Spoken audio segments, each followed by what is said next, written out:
Welcome. We have Ted Hardy Carnac here today. Hello, thank you for I should inviting me. say bonjour, shouldn't I? Yes, Not bonjour, bonjour. bonjour, bonjour, Ted. That is all my French. Bonjour, Angela. Merci. Ça va? Ça va bien. I'm fine. I'm very fine. Excellent.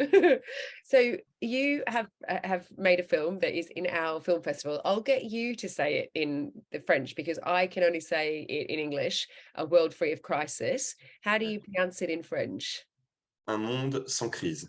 Yeah, there you Yeah. go. Oh, I could listen to you talk all day. Uh, it's incredible. It's one of my favorites in the Thank you. festival. Yes, Thank you it's so a much. beautiful piece of work. So can you tell me a little bit about, it's very, very clever, how you came up with this idea? Okay, I'm going to try. I'm sorry for my English because my English is not very, very good. I have a friend next to me who can help if I need. So That's I'm absolutely going, fine. yeah, I'm going to try. In fact, I don't come from cinema in my studies. Originally, I studied English. Not English, not at all. I studied engineering. I made an engineering school. So I studied mathematics. And after that, I made a business school. And after my business school, I worked in a bank. Wow. So I'm in finance. So it was very far from cinema. And it was, I don't know how to say that, a classic job, in fact, with in an office. And okay. And I hated that. It was horrible for me. And I love mathematics, but just mathematics theoretically. But when it was applied in finance, it was horrible for me. And for me, everything I did during my stay in the bank was absurd, totally absurd. And I had like a social pressure to work there, to make this job. My parents, my friends who made the same studies than me, and everyone said you have to. It's a very good job. You have a contract, a long-term contract, what we call in French a CDI. It's a kind of contract, very solid and very long. So it's very good to have that, to have this kind of contract. So you have this good job in this bank. It's good. And if you stop, how will you pay your rent, your rent and everything? Of So course. I signed and I did this job. But during I did this job, I thought, oh, it's totally absurd. What I do is not good for me. It's not and it's moreover, I thought this job was nonsense in I don't know, in general utility for the world. It was for me. It Yeah. was useless. In fact, what I did, it was, yes, totally absurd. But I didn't manage to communicate this absurdity with with the people around me. So I thought, oh, that there are two very big norms in society. There is job and there is couples. So I said to myself, what if I I I don't know, I change one for the other. So I invent a world where couples are at the place of work and vice versa. And maybe the absurdity I feel about work will be obvious for everyone about couples. So it's Ah, from there. so I did not get that parallel because I Yeah, saw it really literally about the world of dating, but yeah. that makes so much sense. Yeah, in fact, the film have two subjects. In fact, there is couple and there is work, and there is a kind of metaphor. I don't know, Yeah, it's metaphor.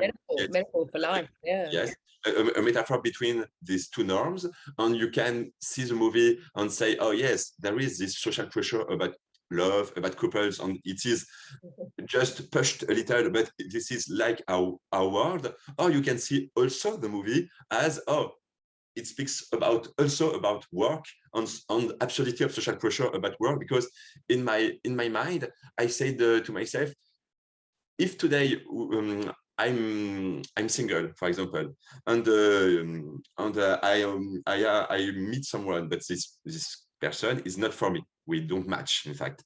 But I have to be in couple with this person because the social pressure. It would be absurd because I have if I am in couple with this person, I will have to spend I don't know 8 hours a day with this person who don't match with me. So it's absurd, but it's the same for work. If I have a work which does not fit for me, in fact I spend 8 hours a day with something which is not me, and we are in a world where it's very common to accept a job we don't like. So it's absurd for me. Exactly. And we all do it. And before I was an actor, I was exactly the same. I worked in a corporate job in Australia, in a very corporate job. Not that it wasn't a lovely job. It was a lovely job, just wasn't a lovely job for me. So yes, exactly. I totally get it. So, okay, so are you still working at that bank, or are you now full-time? No, after that, I quit because it was horrible, and I tried to make movies because I had this passion in parallel. In fact, since my teenage, since I was a teenager, yes, and so now I just try to make movies. Well, I've seen the award list that you have, an extensive list of awards and festivals that your films have been in. So I know that you are very successful as a filmmaker. Thank you. Thank you. Now, the actress who plays the lead is incredible. How did you get her? Is she well known in France? A little. Her name is Tiphaine Haas. Yes. And she played in a TV show, a long TV show, which lasted 10 years in France. Oh, wow. So she entered the TV show when she was 13, and she quit the TV show when she was 24. Wow. So it was a long time for her with this TV show, and it is a very famous TV show in France because it's on a TV channel which is France 2, which is one of the big channel in France, and it was in prime time. So she was, and this is a story of two families, and she is a daughter on one of the families. So she was famous for that, but she never did a part in cinema and not in TV. So for her, it was this challenge to pass from TV to a cinema movie, and I didn't. In fact, I don't watch TV or very little, so I didn't know her. But I don't know, casting, my cast director, yes, made me meet a lot of girls. I met 30 girls, in fact, for the that's a lot, yeah. In cast, and in the 30 girls there was her, and she was incredible. and she's yes, amazing on screen. Yes, because she has a rhythm of comedy inside her, and there is also a depth. She's very deep in emotions. She presents with the comedy. I see, definitely, it's really clear, but she also presents with this vulnerability, like that. Yes. That depth that you can access what's going on inside, but through her face, like you can see the vulnerability, which is lovely. Yeah. Exactly. And that's cool. So because you wrote it, it must be hard when you're trying to bring your vision to life, when you see 30 actors and then she walked in and you were like, no, that's her, that's my character. Yes, it was. In fact, the character was a little difficult because I wanted someone who is very I don't know how to say that, attachant, who is very kindly, who is very charming. Immediately, you see her and you are in love with her, not in love by a girl or something, but just friendly in love with her. She's very moving, and I wanted someone like that, and with something clumsy, in the gestures, and she was like that. In fact, she entered the room, and I said, "Oh yes, she's Emily." it's her. Yeah. Amazing. Well, yeah, congratulations, that's brilliant. So now that you're a full-time filmmaker, what else are you working on? Yeah, in fact, A World Free of Crisis was my fifth short movie. Wow. Yes, and now I work on my first feature movie. Ooh. So yes, it's quite an adventure. In fact, I made a famous formation in France, in a school whose name is Fémis, to write my first feature movie. So I got out with this formation, or with my screenplay. So after that I met a producer which made a lot of long feature movies before, and now we make the film together.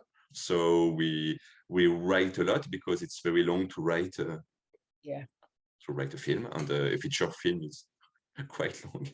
And now we are in the casting period, so we met actors and actresses. So it's a good. So it's progressing. You're in production. Yeah, exactly. I mean, I feel like this is a completely different topic, but I feel like in France, filmmakers and actors are supported a little more. The actors can get paid even when they're not working. It's recognized that you're an actor. Is it the same for filmmakers? Do you get support from the government? Or do you have funding that you can apply to make your films? Yes, I think I don't know the Britannic system, but but in France there is a state help from state, and funding from states. So, when we write, during the writing period, we can try to have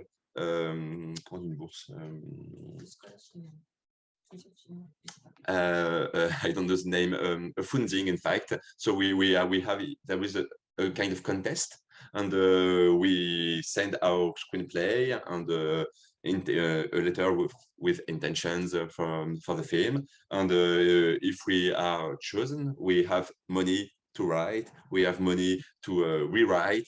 So yes, you are, I think you are pretty well helped in this process. I mean, I guess we have the BFI over here, that the BFI lottery, where some people can do that. But I've just always been impressed by how arty France is. That it always feels like the industry is thriving there. And I love French TV. I love French movies. I'm a big French fan. Yeah, thank you. I think there is something in France, we call that exception cultural exception. And cultural exception is very, very important in France. So there is a lot of mechanisms from state which are made to protect French cinema.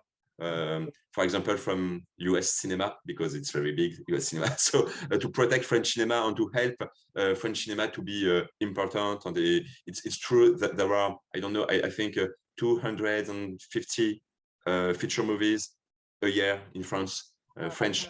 So it's a lot of, there is a big care for, I don't know, in French we say cinéma d'auteur, but it's films from authors, not for industry, but more authors than industry. You understand? Yeah, I know what you mean. Cool. So just because it's our film festival, so your film is going to be screening this coming week in TweetFest. Very exciting. Yeah. Why TweetFest? Why did you find us? It's a good question. I don't really know. because in fact I have a distributor. So for my movie, I have this luck, because this is a distributor of short movies, a French whose name is Manifest, and he took my movie and he made the thing with with Yeah, we with have that here. Yes, they like it's like not they we don't call them distributors here, but you could get like a it's like almost like a film manager, a festival manager, isn't it? Like a film doctor. They decide what would suit your film festival and who you should be seen in front of. And you've been in a lot of big French film festivals as well. I don't, not necessarily just with this one, but your films, your previous short films have also been. I made a lot of festivals on a lot of French festivals. Yes, yeah, I had this chance, but before Warfare of Crisis, I made the sending in festivals by myself. But I have this chance with Warfare of Crisis to have what we call a distributor, and it's very easier for me because it's a win of time, you know. Yes, we just have the good. I just have the good part. Just when I'm selected, yeah, I'm here, so it's good. Absolutely. Yeah, I mean, it must take hours for people to try and work out. There's just thousands of festivals now. I mean, we've been going 8 years, so I feel like that's a long time in terms of for a short film festival, but actually that's quite little. But every week more film festivals launch, and you don't know whether they're real or whether they have in-person like when people meet in person. And I wouldn't even know how to choose what festival I would put my film in if I had one. It's a complicated thing, and I'm very grateful someone is in charge for me. All right, so my last question, a fun question, is what is your favorite? Oh, you said you didn't watch much TV, so your favorite French film ever? My favorite French film ever. Oh, no. that is a question. That is, yes, it's very complicated. Let me my favorite French film ever. Oh, I love a lot of movies. I think there are some films from 60s I love in French cinema. Which are apparented what we call a nouvelle vague, a new wave. New French wave. yes, French wave, but which is, I think, to Jules and Jim from François Truffaut. I love this movie. It's a romantic drama. And, I think it's there is another movie I love, but it's a particular movie, but I don't know the name in English. The French name is La Jetée. Do you know what's the name in English? La Jetée. It's from a filmmaker whose name is Chris Marker. He has an English name, but he's French. Chris Marker. And La Jetée is it's a French movie, short. It's a 30 minutes long movie, and it's very special because it's not really a movie. It's a lot of photographies, but there is a voiceover, and there is photographies, but photographies very fast, change very fast. Keep flicking through really quickly, so it still looks like a. No, it's really photographs. It's really photographs, but it's I don't every 2 seconds it's another photograph and another photograph and another photograph, and it makes a kind of movie.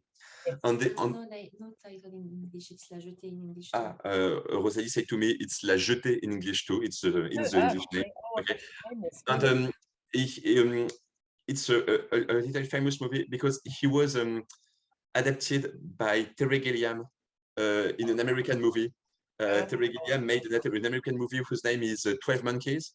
Oh, yes. Yes, and 12 Monkeys is a remake of La Jetée. Oh, I had no idea. There we go. So I have to now watch it. So you have to see both of films, and you will see it's. I love both of films, but La Jetée is the original. So and it's very arty. I think the thing is that you guys make some really great stuff, and then we try and copy. So recently, Call My Agent, the French version, was just my favorite TV show when it was coming, when it first came out, and I was watching every season. And then Britain has, like, the UK has made Call My Agent, and I refuse to watch it because I'm like, the French show is so good. Why would I watch a remake? It's like The Office got made once and then another country made. I'm like, why can't we just make it once? And it's really good, and we leave that country to have that thing. I agree. After for 12 Monkeys, I think Terry Gilliam appropriated the movie, so it's a different movie. So it's okay. It's okay because it's very different movie. Okay, good. And 12 Monkeys is a pretty brilliant movie as well. So I love it, but I think I prefer even La Jetée, which is really incredible movie. So Well, Ted, thank you so much for chatting with us today. So yeah, A World Free of Crisis is going to be screening at TweetFest, our 8th year, this coming week. People can find you. Where's the best way for people to find you? Are you on social media? Yeah, Facebook, Instagram. I think Brilliant. it's the best. My name, Ted Hardy Carnac. Amazing. Well, we will add those. We'll add that as well so people can find you. But thank you for your time. It's been incredible to talk to you, and if you do a friend being here as well. Okay. Thank you so much. Thank you so much, and thank you for the selection. We are so happy to be in TweetFest. So thank you so much. Wonderful to hear. Thank you. All right. Bye. See you